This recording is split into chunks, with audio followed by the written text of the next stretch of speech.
Hey guys, welcome back to Andy's Dinosaur Reviews, and we have something really cool to check out today. As you can see straight out of the gate, that Rubbersaurs logo is shining because we have the Series 2 Rubbersaurs Compsognathus pack from Marco Makes. Now, I don't know about you guys, but I get beyond excited anytime I can get a new Marco Makes figure here on the channel, so you can bet my excitement is through the roof right now, especially because it's been a little while since I had anything from Marco, so that makes this even more exciting. And what's actually really quite cool about this is a mega collaboration, I guess you could say, because we have Marco Makes, who I believe sculpted the Compsognathus, we have Sora, who had sculpted the cage that is included, and Bradley Ford, who is responsible, I think, for printing and painting these. So we've got like a major trifecta here with this round of Rubbersaurs figures. And you can see again on the box, we've got the Compsognathus pack. You can see that it is handmade in the USA, which is so strange to see on a Marco Makes package. But you can also see again, designed by Marco Makes, printed, assembled, and painted by Bradley Ford. And photography by A Scene Is Born. I love his photography, and that explains why that is just so darn nice looking. Nothing else really going on with the box, pretty much a straightforward box, so let's pop this open and check them out. There are our compies hiding in there, and then we've also got the very small cage. You can see it's very nice and very safely packaged in there within some foam. And there we go, we've got the cage. Let's actually bring the camera down a little bit. And then we'll pop our compies out of their little bag here. So here is Compsognathus number 1 hanging out on the side of the cage. We've got Compsognathus number 2 right there. And Compsognathus number 3 we'll put right there. And you can see that they look absolutely awesome. Like, considering their size in typical Marco Makes fashion, the sculpts look incredible on these. And I love the fact that you do get 3 different compies. You can also see that you get them in different poses. Each one has its own individual unique pose.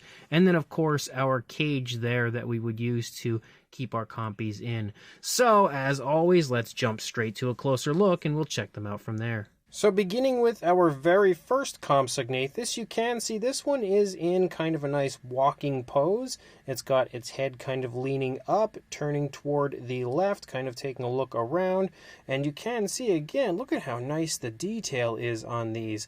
As always, Marco sculpts them out to make them look about as absolutely picture perfect as it can get, really replicating those Lost World Jurassic Park compies. You can see Bradley has also done a great job on the paintwork of the figure, really capturing the tones of color you see on the compies. And you can also see we also have like those yellowish tones that you as well see on the compies. Very smooth transitions between those colors. And we also have the very nicely painted eyes, painted with a black. You can see the mouth and everything. The mouth is obviously closed on this version. And then if you take a look up here at the top of the head, you can get a nice look at how pointy the snout is for our compies, again exactly as you see in the film. I'm trying to do this in a way where my fingers aren't going to get in the way too much because these figures are quite small. You can see we have the striping moving down through the course of the body, of course, down along the spinal column and all the way out onto the tail. We've got a really nice curvy tail for our compy as you lead out. And then again, you can see the striping moving down the thigh, down into the legs. You've got those nice small legs. And look at how good the nail paint is considering the size of these figures. That's really quite impressive. And also the dew claws are painted and everything, so Bradley definitely didn't skip a beat when it comes to the paintwork. You can see the same for the hands and the nails of the hands. We also have a lighter tone here on the underside, and I can even see a little variation of color down there on the underside of the figure, which is really impressive. And then again, it looks absolutely awesome from this side as well, and considering how small these are, they are just so next level impressive. Like, this is the type of thing that will scale perfectly with the Mattel line. So that is a great thing. If you are looking for high quality compy figures to go into your Jurassic collection, look no further, because that's exactly what we've got here. And one of the best parts about these is the fact that, again, it is a Rubbersaurs release, which means that they are very flexible. If you look here, you can see we can turn the head and everything, push it down, push it up. You can also curve the tail around, move that tail all over the place because they are a very nice soft material. The legs are a harder material. You can see there as I press it, the legs don't really move, but the body itself does, like the tail really moves, and then the head and neck, of course, does as well. Arms also, you can see, are nice and flexible, and yes, I would imagine the body is a little bit as well. So that is really cool. Obviously, it also helps to not damage the compies, considering how small they are. You know, if that were just a pure regular resin or something along those lines, they probably break pretty easily, but luckily we don't have that problem. The next one that we have here is in kind of a nice walking pose as well. You can kind of see the head sculpt right there. If my camera would focus on it, there we go. You can see again, Bradley has even added in a little variation of color in the face. So you get some really impressive paintwork considering how tiny these compies are, and you can see here within my fingers how tiny these compies really are. But obviously this one is just kind of taking a step forward, looking a little bit curious, also has its head kind of leaning in an upward position slightly, just making a nice right turn, actually I almost said left turn, right turn with the head and neck area of the compy. And as you lead down, again, the same style of coloration and paintwork that we saw on the first version. Also a really nice curve to the tail as you lead out. Again, those compies do have some exceptionally long tails, and just like with the other one, it's nice and soft and flexible. You know, pretty much the entire gimmick of the Rubbersaurs, on top of being extremely accurate Jurassic World dinosaurs, it's also the fact that they are kind of flexible. But you can see, again, the undersides are really nicely painted. I'm actually very impressed with how nice the paintwork looks on the undersides of these figures, considering how, again, really tiny they are. We've got the nails painted there on the feet, and again, the same for the hands.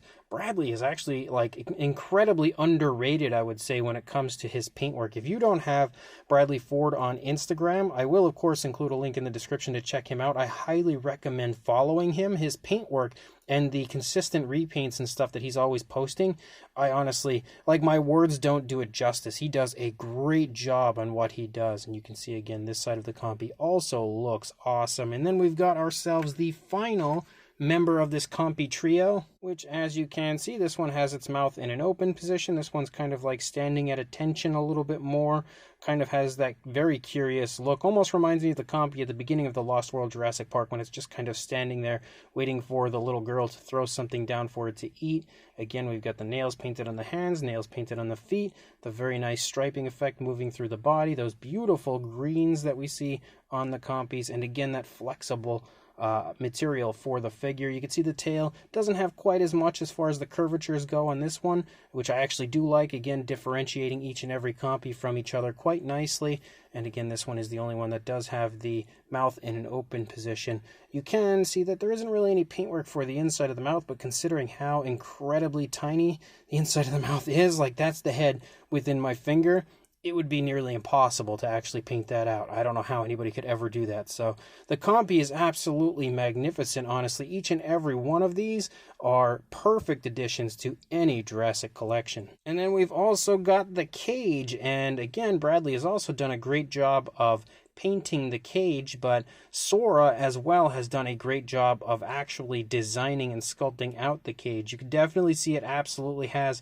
the type of look that you would see for a cage, again, from the Jurassic franchise. I could definitely see them transporting some compies in this, and you can also see, again, that the paintwork gives it that kind of, like, dirty, sort of gritty look, like it's just been sitting out in the mud with some compies on it. Oh, and on the underside, you can see we actually have the logos and everything included, which is always really fun. But the cage also, of course, has a lid, and you can see it has that silver sort of a look to it. A really nice silver finish, and again, it kind of looks a little bit dirty on here as well, which is exactly what you would want for something like this. So I'm actually pretty excited to get the compies in here and check them out in the cage, so let's do that. So there we go. We've got one compy standing on top, one compy here on the outside, and one compy on the inside. And due to the flexible material that is used for these, it's actually pretty easy to get the compy's head in through the side of the bar to kind of stick his head out like he's, obviously trapped in there, but kind of curious as to what's going on the outside and everything. So really, really cool. They definitely did a great job on these. But as far as a size goes, they're extremely tiny. We'll only measure one compy for a length on this one on the top from the tail to the snout there, you're looking at about 5.5 centimeters, or probably around, yeah, I'd say about 2.25 inches, somewhere in that vicinity. And then for a length on the cage, actually pretty much the same as the compy, which is pretty weird.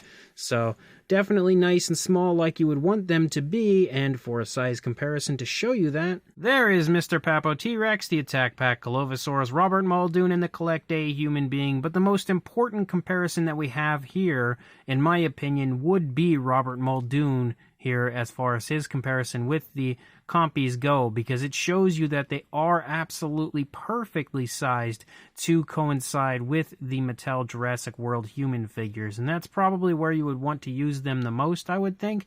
So that's definitely really cool. I actually really quite like the fact that they do size so perfectly, and I'm pretty sure that's obviously what Marco, Sora, and Bradley were aiming for the compies to size correctly with the Mattel humans. And you can now see again when we actually kind of have a wider look at these, you can see how impressive those compies are considering their size next to of course these figures here, but specifically Robert Muldoon. You can see how small they are, so I think maybe that should give you a little bit more appreciation of how impressive the figures are when it comes to both the paint and detailing aspect. And then for another comparison, we have a Mattel Compsognathus here on the left, stepping in next to our Marco Makes versions, and you can see they're very similar in size, though the Marco Makes versions are obviously a lot better when it comes to the proportions, and they're also a lot more accurate when it comes to the size.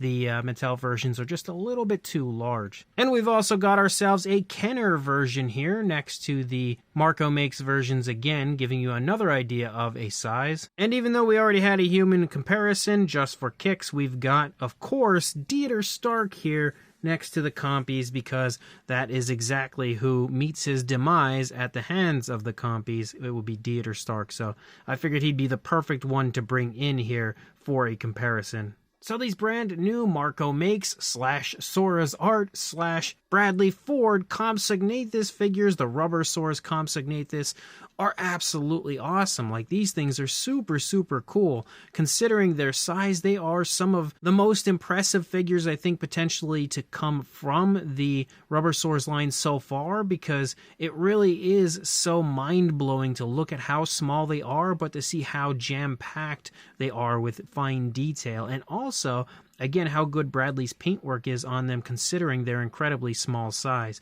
But the fact that they are so small and the fact that they size so perfectly with the Mattel line makes them the most incredible addition to any Jurassic collection, because Compsognathus is that one dinosaur that is always overlooked, especially by Mattel. Like, they've made some compies, but they're less than stellar versions, and we don't have anything that you can really take seriously to add to our collections. And of course, Marco has stepped in to correct that issue, giving us extremely nice, very screen accurate and perfectly sized compies to go with the Mattel line. And on top of everything, of course, the fact that they are, again, the Rubbersaurs type of material where they're a bit more flexible really does make them very fun, makes them also very durable. You know, it's not something you have to worry about consistently damaging. I have a few compies in my collection that are pretty small like this, and they do break easily. Once you get like a 3D printed figure like this, they normally, because they're so small, especially with the elongated tails and everything,